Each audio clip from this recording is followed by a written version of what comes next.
শ্রীরাম সারা দুনিয়া ঘুরে কোথাও জায়গা পেলে না, মসজিদ ঢুকে পড়ল। জি, তো মুসলমানরা কত উদার, মসজিদেই জায়গা দিলে। এবার খালি তোরা ভক্ত কটা ঢুকে গেলেই হয়ে যায়। জি, কথা ঠিক না ভুল? পৃথিবীর কোনো জাতি রামকে জায়গা দিলে না, শেষকালে মুসলমানদের কাছেই জায়গা নিলে। তো এখন গরুর মুদ খেয়েছে, দুদিন পর গরু খাবে ইনশাআল্লাহ, আপনারা দোয়া করেন। তো আল্লাহ তাবারক ওয়া তাআলা আমাদেরকে ওই জায়গায় পৌঁছিয়ে দিয়েছে, আমরা গতানুগতিকভাবে আল্লাহকে পেয়েছি। তাহলে জান্নাতে যতগুলো গ্রুপ যাবে, সেই গ্রুপের ভিতরে একটা গ্রুপের নাম হচ্ছে মুমিন। একটা গ্রুপের নাম কি বললাম? সবাই একবার জোরে বলেন, একবার জোরে এটা শুনি। একটা গ্রুপের নাম কি? যতই চিল্লান, মা বোনেদের চিল্লানি বন্ধ করতে পারবেন না। আপনাদের মহিলা কোনো বক্তা আছে নাকি? তো চলছে যে দুটো, যখন থেকে উঠেছি মেশিন চলা হচ্ছে। জি, ওর মুখই বন্ধ নাই। আল্লাহ মাফ করুক। যে খালা আমার চিল্লাইছে, খালুর সঙ্গে দেখা হলে দুটো জিলাপি খাওয়াইতাম। খালু যে কত জ্বালাতে আছে, আমি যদি এইটুকুতে এত কষ্ট পাই, তো যে ওকে নিয়ে সংসার করছে তার কত কষ্ট, তার কত সবর। তো আমরা সকলে মুমিন হব ইনশাআল্লাহ। তাহলে মুমিন হতে গেলে কার কাছ থেকে নিতে হবে ডিরেকশন? আল্লাহর কাছ থেকে। কার কাছ থেকে? তা আল্লাহর কাছ থেকে। কোরআনে অনেকগুলো মুমিনের ডেফিনেশন আছে, আমি একটা পড়েছি, আমার হাতের দিকে তাকান। বিসমিল্লাহির রহমানির রহিম। ইন্নামাল মুমিনুনাল্লাযীনা ইযা যুকিরাল্লাহু ওয়াজিলাত কুলুবুহুম ওয়া ইযা তুলিয়াত আলাইহিম আয়াতুহু যাদাতুহুম ঈমানা ওয়া আলা রাব্বিহিম ইয়াতাওয়াক্কালুন الذين يقيمون الصلاة ومما رزقناهم ينفقون أولئك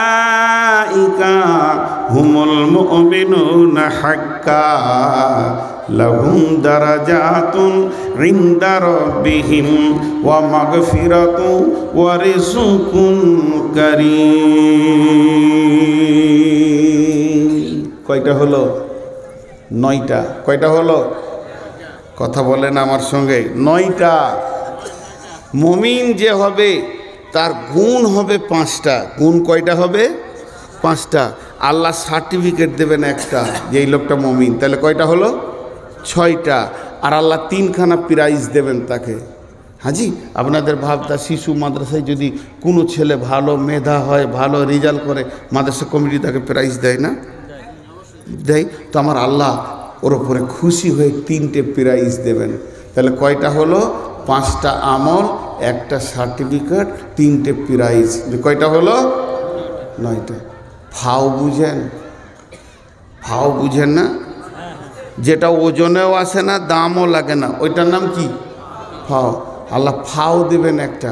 ওয়া উখরা তুহিব্বুনাহা নাসরুম মিনাল্লাহি ওয়া ফাতহুন কারীব ওয়া বাশশিরিল, যারা বলেন মুমিনিন। ফাওটা লিবেন কি লিবেন না আপনারা? তাহলে কটা হলো মোট? সকলে বলেন কয়টা হলো? 10টা না শুনে বাড়ি যাব ইনশাআল্লাহ। হ্যাঁ, ওই যে শুনে যাব না ইনশাআল্লাহ, কত চালাক।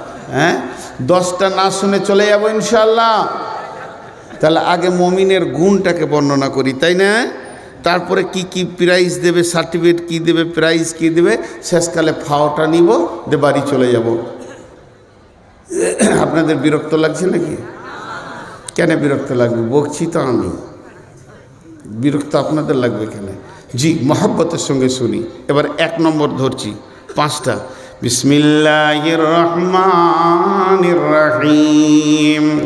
ইন্নামাল মুমিনুনাল্লাযীনা ইযা যুকিরাল্লাহু ওয়াজিলাত কুলুবুহুম ওয়াজিলাত কুলুবুহুম। আল্লাহ তাবারাক ওয়া তাআলা বলছেন নিশ্চয়ই মুমিন ওরা আমার নজরে মুমিন, আমার হিসাবে ওরা মুমিন, আমার চোখে এই লোকগুলি মুমিন। যখন তাদের কাছে আল্লাহর কথা বলা হয়, আল্লাহর ক্ষমতার কথা বলা হয়, তখন আল্লাহর ভয়ে তাদের দিলগুলো থরথর থরথর করে কাঁপে।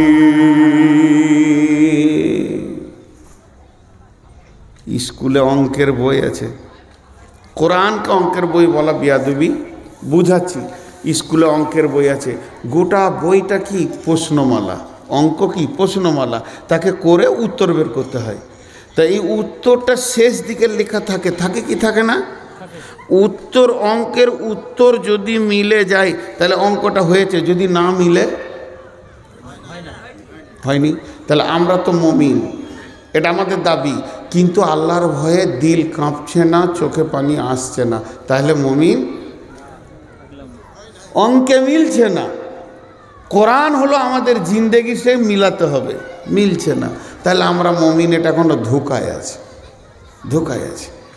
যদি আপনার আমার চোখে পানি আসে আল্লাহর ভয়ে, আল্লাহর কাছে যেতে হবে, হিসাব দিতে হবে, এই ভয়ে যদি আপনার আমার চোখে পানি আসে, তাহলে জানতে হবে আমি মুমিন হয়েছি, নচেত আমি এখনো মুমিন হতে পারিনি, মুমিন হতে পারিনি। যেহেতু কোরআন বলেছেন মুমিনের প্রথম নম্বরে গুণ হচ্ছে যখন তার কাছে আল্লাহর কথা বলা হবে, আল্লাহর পাকারের কথা বলা হবে, আল্লাহ ধরবে এই কথাটা বলা হবে, তখন তার দিলটা থরথর থরথর করে কেঁপে উঠবে আর চোখ দিয়ে ঝরঝর করে পানি বইবে। যদি তার দিল কাঁপে এবং চোখ দিয়ে পানি বের হয়, আমার আল্লাহ বলছেন কোরআনের মাপকাঠিতে তুমি মুমিন হয়ে গেছো, তোমাকে আর কোনো চিন্তা করতে হবে না।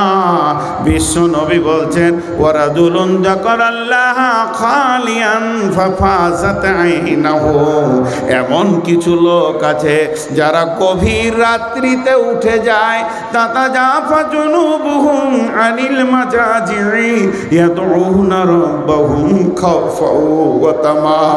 গভীর রাত্রিতে লেপটাকে সরিয়ে দিল, আল্লাহর ভয়ে উঠে উজু করে 2 রাকাত সালাত পড়ে ইয়াদউনা রাব্বাহুম, রবকে ডাকতে শুরু করলো, খাওফাও ওয়া তামা, ভয় এবং আশার ভিতর দিয়ে, ওয়া মিম্মা রাযাকনাহুম ইউনফিকুন, এবং নিজের রুজি থেকে আল্লাহর রাস্তায় দান করবে।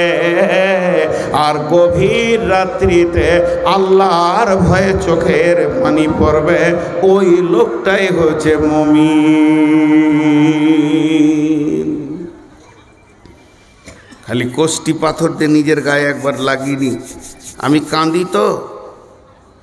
যদি আপনার বিবেক আপনাকে বলে হ্যাঁ তো মুমিন, না তাহলে মুমিন নাই। কোথাও ভেজাল আছে। রাস্তায় কাঁদার অনেক লোক এখন পাওয়া যাবে। কাঁদছো কেন? আব্বা মারা গেছে। কাঁদছো কেন? মা মরেছে। তুমি কাঁদছো কেন? ভাই অ্যাক্সিডেন্ট করেছে। তুমি কাঁদছো কেন? পাটের গোডাউনে আগুন লেগে গেছে। তুমি কাঁদছো কেন? আমার লরি পাল্টি হয়ে গিয়ে 5.5 লক্ষ টাকা নষ্ট হয়ে গেছে। কাঁদার অনেক রাস্তা আছে, অনেক আছে, কিন্তু একটা লোক খুঁজে বার করেন। কাঁদছো কেন? আল্লাহর ভয়ে কাঁদছি, জাহান্নামের ভয়ে কাঁদছি। নাই, আছে, নাই বলিয়েন না। যতদিন পৃথিবী থাকবে ততদিন এরা থাকবে, কিন্তু এরা একদম গোপন জায়গায় চলে গেছে, খুব কম আছে। কোরআন হাদিস বলেছেন লা সালাতা লা তাকুমুস সাআতা ফিল আরদি হাত্তা ইউকালা আল্লাহ। আল্লাহওয়ালা যদি না থাকতো তো পৃথিবী ধ্বংস হয়ে যেত। আছে, আছে, কিন্তু এত গুনাহ চলছে পৃথিবীতে, গুনাহগার এত বেশি হয়ে গেছে, তাদেরকে চোখে খুঁজে পাওয়া যাচ্ছে না, তাদেরকে চোখে খুঁজে পাওয়া যাচ্ছে না। গভীর রাত্রিতে হু হু করে চোখের পানি ফেলবে। মুমিনের প্রথম নম্বরের গুণ, সে কাঁপবে, থরথর থরথর করে কাঁপবে, সে কাঁপবে। ভাইয়েরা আমার, সাহাবীটার নামটা আমি ঠিক করে দিতে পারছি না, হয় আইয়ুব আনসারী হবে কিংবা হযরতে আবু দারদা রাদিয়াল্লাহু আনহু হবে। এই এই এই এই এই চা গুঁড়ো আমি খাবো না, কাউকে খেতে দেবো না। চা যদি খাবে তাহলে বায়ান বন্ধ করে চা খেতে হবে। কোরআন ও হাদিসের বক্তব্য চলবে আর তুমি চা খাবে, তাহলে এরা চা খাবে আর যে কটা সামনে বসে আছে এরা কি পাপ করে এসেছে না? এটা বেয়াদবি ভাই। রাসূলুল্লাহ সাল্লাল্লাহু আলাইহি ওয়াসাল্লাম বলেছেন তিনটে জিনিসকে পর্দা, মহিলা পর্দা, টাকা পয়সা পর্দা এবং খাদ্যদ্রব্য পর্দা। আল্লাহ রসুল বলেছেন তিরমিজি শরীফের হাদিস, লোভনীয় খাবার গোপনে খাও। যদি তোমার ছেলের হাতে একটা কলা বা লেবু দাও যেন আরেকটা ছেলে দেখতে না পায়, তাকে গোপনে খাওয়া। আর যদি ও দেখে তো ওকেও একটা দাও। আল্লাহ রসুল বলছে তোমার বাড়িতে যদি মাংস রান্না হয়, মাংস না দিতে পারলে সুরোটাও পাশের বাড়িতে পৌঁছাও। অনেক হিসাব আছে। চা হচ্ছে ঠান্ডার সময় লোভনীয় খাবার। আমি সুরুক করে টানবার, এখানে 1000 লোক বসে আছে, এরা মনে মনে করবে আমরা কি কপাল পোড়া রে।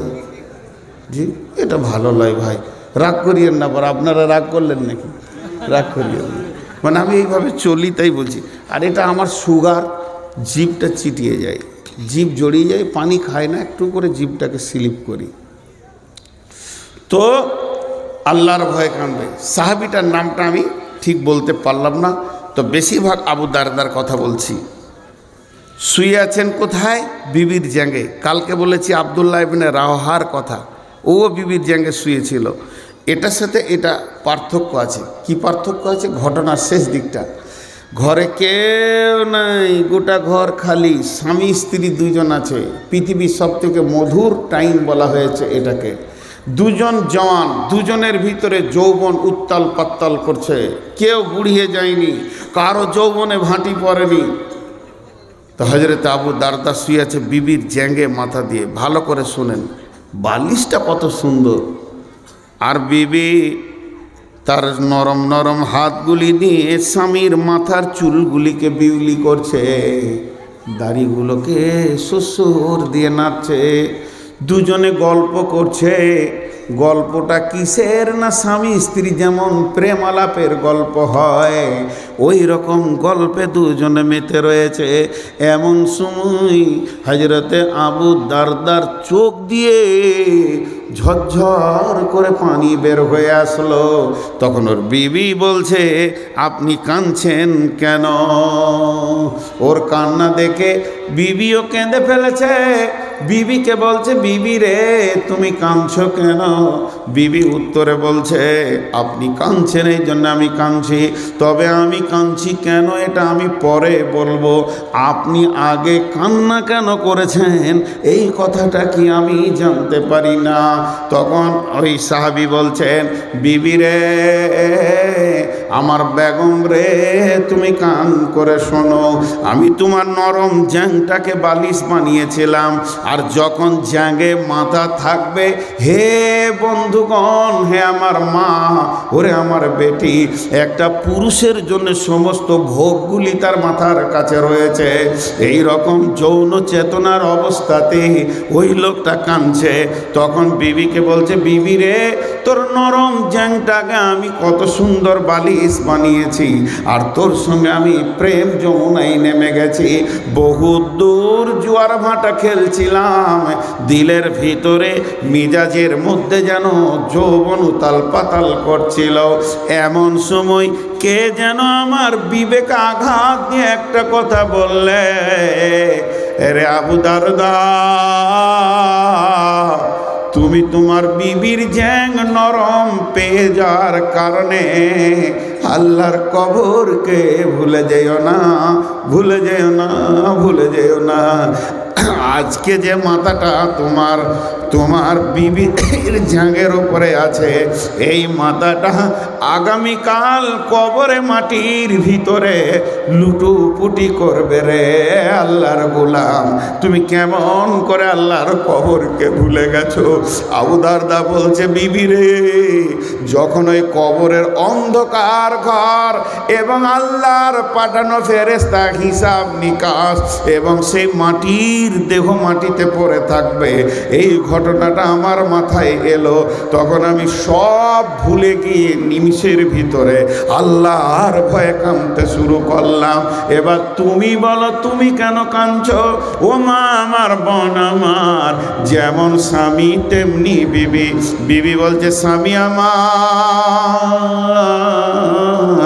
বিবি মেয়েদের প্রতিধন হলো সব থেকে দামি ধন, পৃথিবীর সব থেকে বড় সম্পদ হচ্ছে প্রতিধন। আর আপনি আমার উপরে রাজি আছেন, আমার আমার জায়গাতে মাথা রেখে আছেন। আমার দিল মন ভরে গেছিল যে আমার স্বামী আমার উপরে রাজি আছে, জান্নাতের দরজা খোলা গেছে, আমার স্বামী আমাকে নিয়ে আনন্দ করছে, এটা আমার জন্যে যে কত আনন্দের বিষয় ছিল হে আমার স্বামী। কিন্তু আমাকে কে যেন মাথায় বলল, হতভাগী রে, একটি বার কি তুই ভেবে দেখবি না, মরে দেখ কবরে একাই পড়ে থাকবি, স্বামী খবর নিতেও যাবে না, স্বামী যাইনি যাবে না। আমি সেই ভয়ে অঝোর নয়নে কাঁদছি। এর জন্য আল্লাহ বলছেন, মুমিনের প্রথম নম্বরে গুণ হবে সে আল্লাহর ভয়ে থরথর করে কাঁপবে আর চোখের পানি আসবে। মুমিনের 5টা গুণের মধ্যে একটা বললাম। এবার নাম্বার 2। মা বোন বেটি, একবার মুখ বন্ধ করো মা। আজকের জন্য আপনারা আমার মা, আপনাদের পেটে আমি হয়েছি, নাই আমার পেটে আপনারা হয়েছেন আমার বেটি। একবার মুখ বন্ধ করো মা। আহা, অনেক জানিস, অনেক শোনানো হবে, একবার মুখ বন্ধ। 2 নম্বর গুণ, ওয়াইদা তুলিয়াত আলাইহিম আয়াতুহু যাদাতুহুম ঈমানা। এদিকে তাকান, ওয়াইদা তুলিয়াত আলাইহিম আয়াতুহু যাদাতুহুম ঈমানা। আল্লাহ মুমিনকে থাপ্পড় মারে, আল্লাহ মুমিনকে থাপ্পড় মারে, আল্লাহ মুমিনের ঈমান বাড়া কমা হয়। আল্লাহ রসুল বলেছেন কি সুন্দর উদাহরণ দিয়ে, জি, মাদ্রাসা স্কুলে শিক্ষকের হাতে ছড়ি আছে না নাই? মাদ্রাসার শিক্ষকরা মারে কি মারে না? স্কুলের মাস্টাররা এখন আর মার আছে? এখন একটা নতুন জিনিস উঠেছে, ভাষা, তোর কি। আর এটা সমাজের ক্যান্সার হয়ে গেছে। তোর কি থেকেই সব সরে গেছে, আমি এমন করছি তো তোর কি, বাস তোর কি। এই তোর কিটা হচ্ছে জাতিকে ভেঙে দেওয়ার একটা ক্যান্সার। আমরা স্কুলে মার খেয়েছি, তা আব্বাকে বলিনি, সাথীদেরকে বলেছি বলবি না, তাহলে আরেক মার পড়বে। আর এখন যদি স্কুলে একবার কান ধরে টেলে মুলে দেয়, তো ইনশাআল্লাহ ওর চাচা নেতা এসে দেখা করে যাবে মাস্টারকে। এমন একটা যুগ এসেছে। তো শোনেন, লাঠি দুজনের হাতে আছে, একটা হলো শিক্ষক, একটা হলো পুলিশ। একটা হলো শিক্ষক আর একটা পুলিশ। যদি শিক্ষক মারে, পুলিশ মারবে না ইনশাআল্লাহ। ছেলেকে যদি শিক্ষককে মারতে ছেড়ে দেন, তো জেনে নেন ও ছেলে আর পুলিশের মার খাবে না। আর শিক্ষকের হাতে লাঠি যদি কেড়েলেন, তাহলে আপনি রেডি হয়ে থাকেন, আপনিও মার খাবেন আর পুলিশেও মারবে। শিক্ষকের মারে লাঠির সঙ্গে 2টি জিনিস মিশানো আছে, একটা আছে শিক্ষা আর একটা আছে মহাব্বত। শিক্ষক যখন মারে ছাত্রকে, ও দিলে মহাব্বত থাকে, রাগে মারে না, আর লক্ষ্য থাকে ওকে আমি বানাবো, ওকে বানাবো, এই জন্যে মারে। আর পুলিশ যখন মারে তো 2টো মিশানো থাকে, একটা রাগ আর একটা ঘোষ। সব বলে দিচ্ছি, একটা মাদ্রাসায় শিক্ষককে মেরেছে তো ছাত্ররা আন্দোলন করেছে, দেখবো ওকে। তো আমিও সেই দিন ওই এলাকায় জালসায় ছিলাম, তো বলে ছাত্রগুলোকে নিয়ে একবার বসেন। তো আমি বসলাম, প্রায় 200-250 ছাত্র, সব বড় ব্যাচেলিয়ার ছেলে। আমি বললাম, রে বাপ শোন, লোহার দাম কত? বলছে 40 টাকা কেজি, আর সোনা 50,000 টাকা ভরি তখন ছিল, এখন 70 ঘর ঢুকে গেছে। তাহলে 70,000 টাকা ভরি আর 70 টাকা কেজি, দাম কার বেশি? সোনার। তারপরও মার কে খায়? সোনাই খায়। যেখানে রাখে ওটা লোহা, যে মারে সেও মধ্যখান থেকে মার খায় কে? আর যে মার খায় তারই দাম বাড়ে, সে গয়না হয়। মানুষ চামড়াকে ফাটিয়ে তাকে ঝোলায়, কেন? যে মার খোয়া মাল। তো শিক্ষকের মার খা, সমাজে গয়নার মতো সেজে থাকবি। শিক্ষকের মার খাবি না, ডাইসে ঢুকবি না, তো মাল তৈরি হবি না, সারা জীবন লাত খাবি আর ঝাঁটা খাবি। এমন কিছু আলেম পৃথিবীতে সমাজে আছে।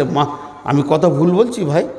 ভুল বললে কানটা মুলে দেন, সমাজে কোনো লজ্জা করবেন, আপনি আমার শিক্ষক। কিছু আলিম সমাজে এমন এসেছে, লাত খোকা আলিম, সারা পৃথিবীতে ওরা ঘুরছে আর লাত খেয়ে সমাজের কাছে গড়ে পড়ে থাকছে। কেন? চরিত্র বানায় নেই, এই জন্য যে সে শিক্ষকের মাত খেতে পারেনি। জি, আমার নিজের কথা, সে বছর হেদায়েতুন পড়ি, প্রশ্ন করেছে, এখনও মনে আছে, মুনসারেফ কাকে বলে, গায়ের মুনসারেফ কাকে বলে? মৌলানা সুলতান শামসী, তাও নাম বলে দিলাম।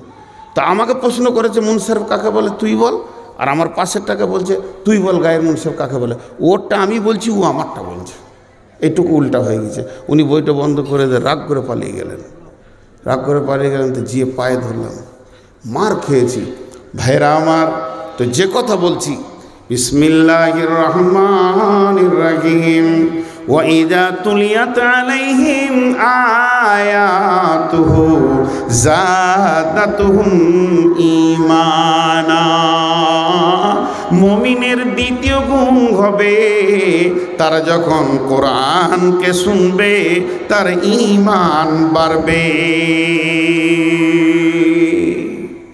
এতক্ষণ এই উদাহরণগুলো কেন দিলাম, এবার অ্যাপ্রোচ করে দিছি।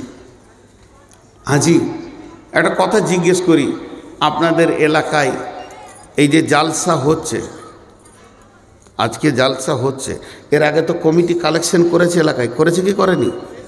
তো আপনারা কমিটির লোক বলেন, কালেকশন করতে গিয়ে কেউ বলেছে ভাই 100 টাকা নেন, না ভাই 500 দেন, আচ্ছা যা 300 নেন। কেউ বলেছে এই কে আসছে, নূর মোহাম্মদ, এলাকায় 500 টাকা লে। আবার এমনও লোক আছে, ও 1 টাকাও দিবে না, আর বৈজ্ঞানিকের মতো বুদ্ধি দেবে। কি বলবে? যে জালসা করে কোনো লাভ নাই, ফালতু, কিচ্ছু হচ্ছে না সমাজের। এই মাল আছে না নাই? জোরে বলেন, আছে না নাই? ভাইরা আমার, আজকে ওই লোকটা কোন লোক, ওই লোকটা কোন মিজাজের লোক, আল্লাহ তাবারাক ওয়া তাআলা কালাম পাক থেকে প্রমাণ করে দিব। আল্লাহ রাব্বুল আলামিন বলছেন, ওয়াদাক্কির ফাইন্নাদ যিকরা তানফাউল মুমিনিন, ওয়াদাক্কির ফাইন্নাদ যিকরা তানফাউল মুমিনিন। হে আমার গোলামের দল, তোমরা বলতে থাকো, বলতে থাকো, বলতে থাকো, তার কারণ বলা বলিটা বন্ধ করে দিও না, নিশ্চয়ই মুমিনদের লাভ হবে। আল্লাহ তাবারাক ওয়া তাআলা আবার বলছেন, ফাযাক্কির ইন্নামা আনতা মুযাক্কির লাস্তা আলাইহিম বিমুসাইতির। তোমাদেরকে বলতে বলা হয়েছে, তোমরা বলতেই থাকবে, কিন্তু তোমাদের হাতে প্রশাসন ক্ষমতা ছেড়ে দিইনি। ইন্নাকা লা তাহদি মান আহবাবতা ওয়ালাকিন্নাল্লাহা ইয়াহদি মান ইয়াশা। আল্লাহ যাকে ভালোবাসে তাকে হেদায়েত দেন, আর আল্লাহ যাকে ভালোবাসে না সে হেদায়েত পাবে না। তাহলে যে বন্ধুরা বলছেন জালসাতে লাভ হয় না, বিশ্বনবী নিজের চাচা আবু তালেবকেও হেদায়েতের রাস্তা দিতে পারেনি। আবু জাহেল রসুলের বাড়ির পাশে পাশে থেকেও হেদায়েত পেল না, কিন্তু হিন্দা রসুলের চাচা আমির হামজার কলিজা চাবানোর পর সে আবার ঈমান এনে জান্নাতি হয়ে গেল। অতএব বন্ধুরে, হেদায়েতটা সম্পূর্ণ আল্লাহ কালেকশন করেন এবং আল্লাহ সেটাকে আপনার প্রচার প্রচার করেন, কিন্তু আপনার আমার কাজ হলো মানুষের কাছে পৌঁছে দেওয়া। আল্লাহ তাবারাক ওয়া তাআলা বলছেন, ওয়াইদা করে ওয়াইদা তুলিয়াত আলাইহিম আয়াতুহু যাদাতুহুম ঈমানা। মুমিন যারা হবে রে, তাদের কাছে যখন কোরআনের আয়াত শোনানো হবে তাদের ঈমান বাড়বে।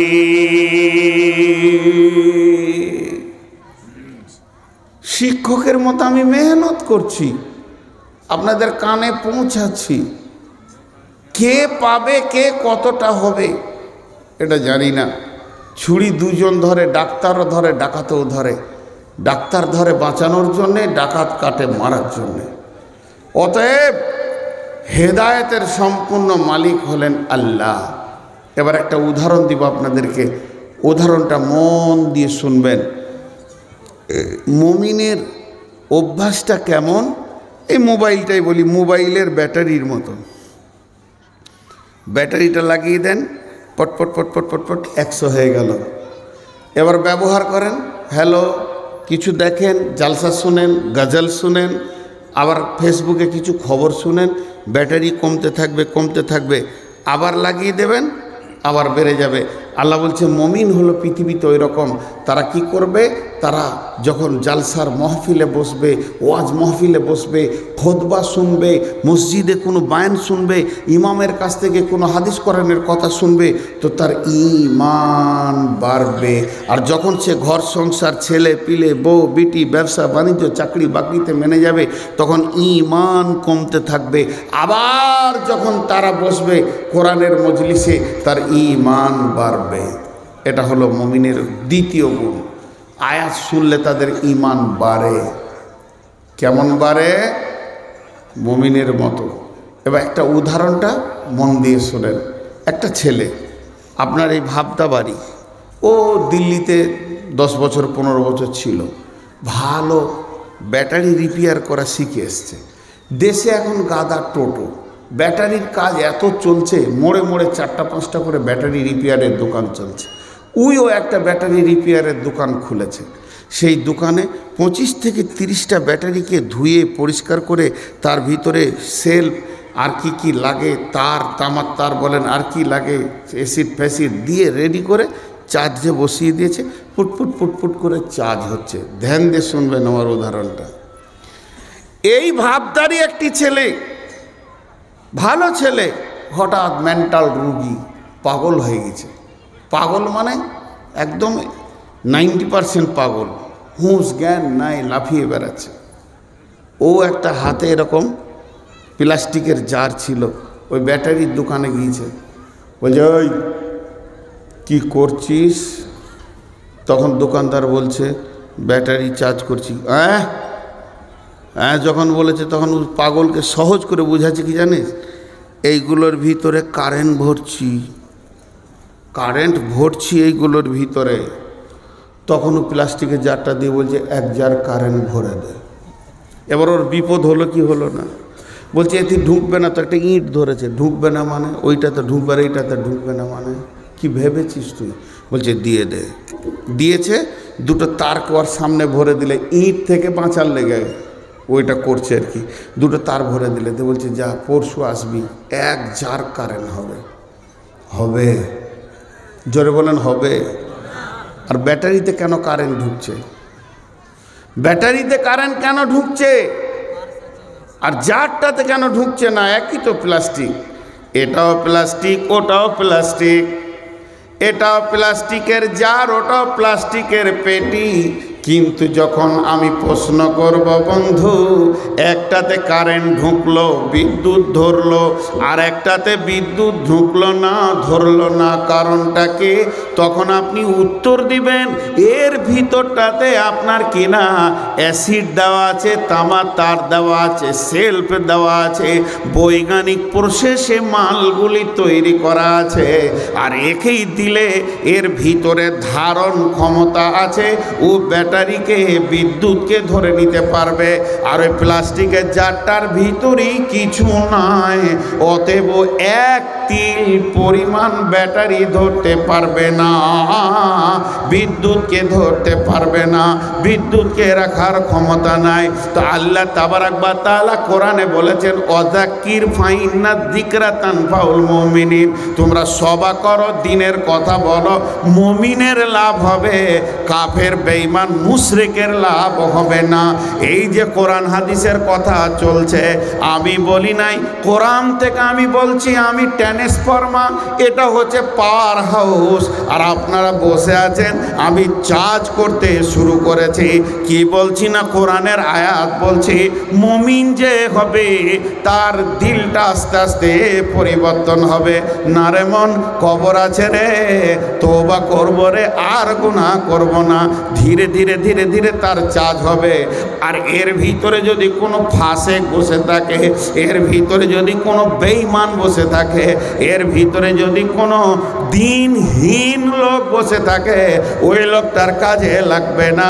ওই এশার নামাজ পড়েনি, মাগরিব পড়েনি, ফজর পড়বে না, কালক নামাজ পড়বে না, শুধুমাত্র সমাজে বসে গেছে, ওকে একটু ভালো লাগছে, ইন্টারেস্ট লাগছে, সময়কে কাটিয়ে নেবে, পরিবর্তন হবে না। আর যে লোকটা মুমিন হবে, ওর দিলের ভিতরে এগুলো ধরবে, ও ধারণ ক্ষমতা করবে, এবং পরের দিন তাকে পরিবর্তনে পাওয়া যাবে। এর জন্য আমার আল্লাহ বলেছেন, মুমিনের দ্বিতীয় নম্বর গুণ হচ্ছে ওয়াইদা তুলিয়াত আলাইহিম আয়াতুহু যাদাতুহুম ঈমানা, ওর কাছে যখন কোরআনের আয়াত তেলাওয়াত করা হবে, তখন ওর ঈমান বাড়তে থাকবে। মুমিনের ঈমান বাড়বে, কারণ ওর ধারণ ক্ষমতা আছে। এই মোবাইলটা চিপস থাকলে অডিও ভিডিও রেকর্ড হবে, চিপস যদি না থাকে, বক্সে ভরে দিলেও একটা শব্দ রেকর্ড করতে পারবে না ও। তো মুমিন যে তার ভিতরে চিপস আছে, আল্লাহর দেওয়া চিপস রয়েছে, এবার খালি ওকে একটুকু কোরআন হাদিসের স্ট্রাকচারে ফেলে দুটি ভাষা বললেও ধরে নেবে। তাহলে মুমিনের গুণ কয়টা হলো? দুটো। এক নম্বরে কি হলো? আল্লাহর, এই এক নম্বরে হলো আল্লাহর ভয়ে কাঁপবে। দ্বিতীয় হলো আয়াত শুনলে ঈমান বৃদ্ধি পাবে। হাজি ভাই, দুটো হলো, এটি উঠে পালাচ্ছিল। ওরা মনে মনে করছে, তুই কোন পাগলা আছিস বজ্ঞা, ঘরে যে শুভ বসেছিল খানিক্ষণ, মজা লাগছে না, কেটে বলল। বাদাম টাদাম নিয়ে যান, খালি হাতে চলে যান না, বাড়িতে সব অপেক্ষা করছে, জিলাপি বাদাম নিয়ে ঢুকবেন ঘর। তাহলে দুইটা হলো। নাম্বার 3, ওয়া আলা রাব্বিহিম ইয়াতাওয়াক্কালুন, মুমিন যে হবে রে, সে তার রবের ওপরে ভরসা করবে, পৃথিবীর অন্য কোনো জিনিসের ওপরে ভরসা করবে না। মুমিন যে হবে, সে কার ওপরে ভরসা করবে? আল্লাহর উপর ভরসা করবে। একবার জজবার শুরু করেন, জি উঠছে লোক, এটা বাদ দেন, আপনারা যে কটাই আছেন ধ্যানের সঙ্গে বলেন, জি মুমিন যে হবে তার কার উপরে ভরসা করবে? লম্বা ঘটনা আছে, এখন বলতে গেলে অনেক সময় লাগবে। ছোট্ট একটা কথা বলছি, আল্লাহ রসুল যেদিন সফর করেন, মক্কা থেকে মদিনা চলে যান, হিজরত করেন, প্রথম কোন সাহাবীকে ডেকেছিলেন? আবু বকর? জি না, হযরত আলীকে। প্রথম কাকে ডেকেছিলেন? হযরত আলীকে। আবু বকরকে রাস্তায় বের হয়ে গিয়ে ডেকেছিলেন, আর ঘরে ডেকেছিলেন হযরত আলীকে। আলীকে ডাকার পর বললেন, আলী রে, এটা বাইতুল মাল, এটা এতিমের মাল, এটা বিধবার মাল, এই মালগুলো তোমার জিম্মায় ছেড়ে দিলাম। এখানে তুমি আমার খাটে, আমার বিছানায় শুয়ে যাও, আমার বালিশে মাথা দিয়ে শুয়ে যাও, আর আমার চাদরটা তুমি গায়ের ওপরে উড়ে লাও, চাপিয়ে লাও, যে তুমি এখানে ঘুমিয়ে যাও। এই মালগুলি আগামীকাল উঠে তুমি যার যার মাল তাকে তাকে তাকে তাকে পৌঁছে দেবে।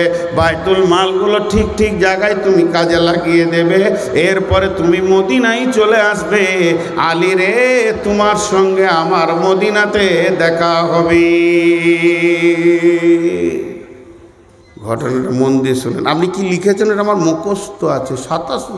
24 বছর চলছি, কালেকশন শুরু করলে 5 মিনিট এটা ভেঙে যাবে। আপনারা যদি চান তো আমি শুরু করব, কারণ আমার পরে কোনো বক্তা নাই।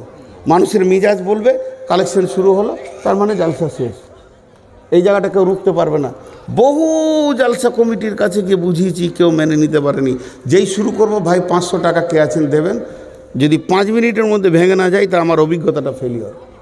আপনারা যদি চান যে এখন জালসাটা ভেঙে যাক, তাহলে আমি কালেকশন করতে পারি, আমার কোনো বাধা নেই।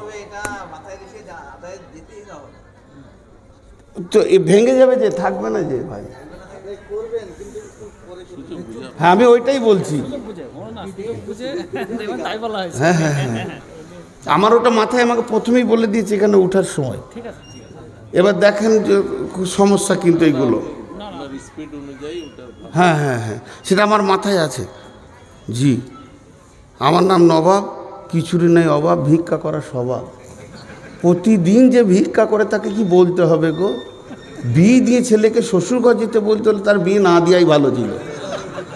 আর আমাকে যদি মাইক দেওয়ার পর পেছন থেকে চিঠি দিতে হয় যে বাপ আদায় কর, তো বক্তাই লয়, ও অন্য কিছু। জি, আর বিয়ে দিয়ে যদি বাপকে লিখে দিতে, হ্যাঁ বাপ শ্বশুরঘর যা, তোর বিয়ে না দেওয়াই ভালো ছিল। জি, রাগ করলেন নাকি আপনারা?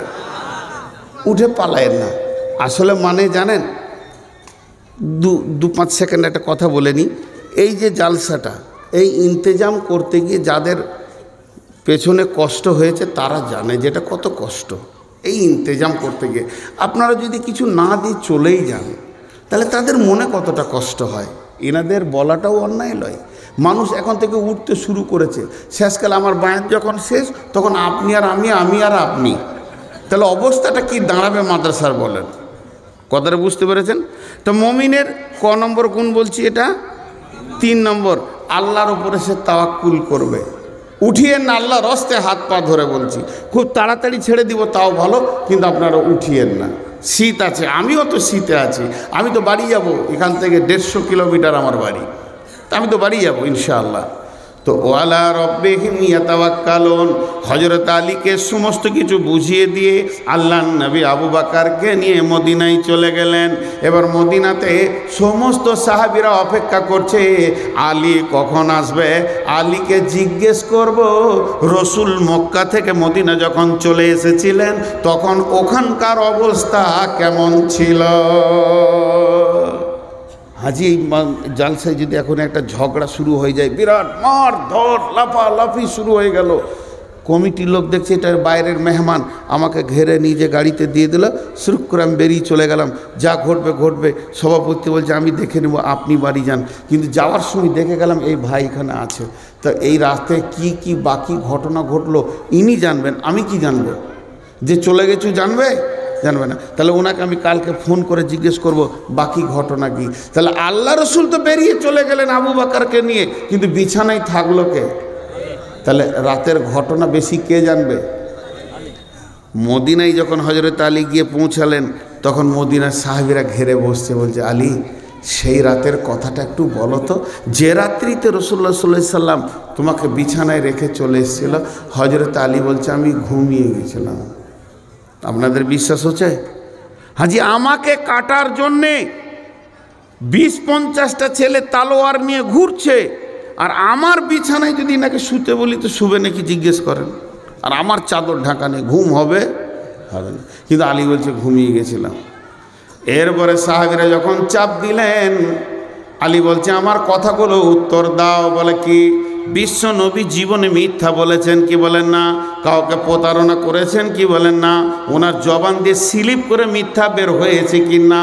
তিনি কি সত্য নবী নন? বলে হ্যাঁ সত্য নবী। তিনার জবানে কি কোনো দিন মিথ্যা বের হবে? বলেন না।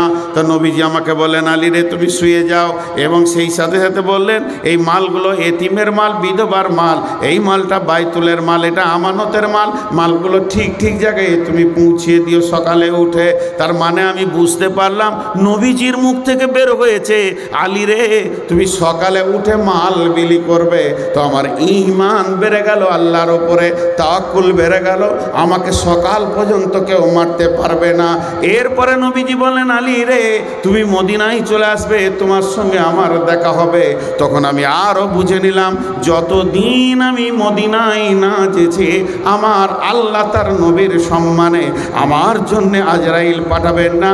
এর জন্য আমি আল্লাহর উপরে তাওয়াক্কুল করে, ভরসা করে, রসুলের ভাষার উপরে ঈমান রেখে নিশ্চিন্তে ঘুমিয়ে গেলাম।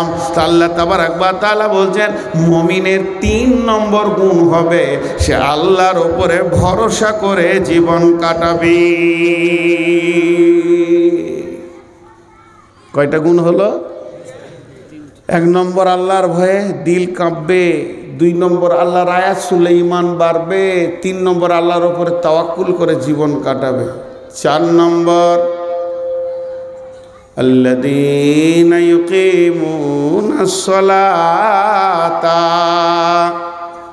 মুমিনের 4 নম্বর গুণ হবে, মুমিন কোনোদিন বেনামাজি হবে না, সে সলাত আদায় করবে, জীবনেও জ্ঞানবশত সলাত ছাড়বে না। এক কথা এটাকে বলে শেষ করে দিচ্ছি, বেনামাজি মুমিন হতে পারে না, মুমিন কোনোদিন বেনামাজি হতে পারে না, বেনামাজি মুমিন হতে পারে না, মুমিন কোনোদিন বেনামাজি হতে পারে না। মুমিনের দ্বারা বড় বড় ছোট বড় গুনাহ হয়ে যেতে পারে, নামাজ ছাড়ার মতো গুনাহ সে করবে না। বেঈমানদের দ্বারা বড় বড় নেকির কাজ হয়ে যেতে পারে, মসজিদ মাসায় 10-20 লাখ টাকা দিয়ে দিতে পারে, নামাজ পড়ার মতো সেই ইমানদারি কাজ করতে পারবে না। অতএব একটা মুমিন আর একটা ইমানদার, একটা বেঈমানের পার্থক্য হলো সলাত।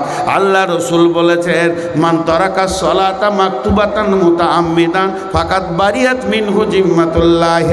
মাঝরে খবরদার, ইচ্ছা করে 1 ওয়াক্ত জ্ঞানবশত নামাজ ছেড়ে দিও না।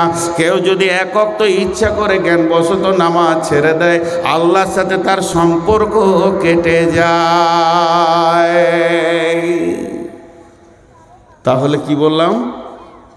মুমিন নামাজ আদায় করনেওয়ালা হয়ে যাবে। একটা কথা বলিনি, খুব শর্ট করতে চাইছি, মানুষ উঠছে এর জন্য। আমার দিল ছিল যে আমি পুরো 2 ঘন্টা চালাবো, কিন্তু আপনারা উঠছেন, আল্লাহর রাস্তে একটা কথা ছোট করে বলে নিই।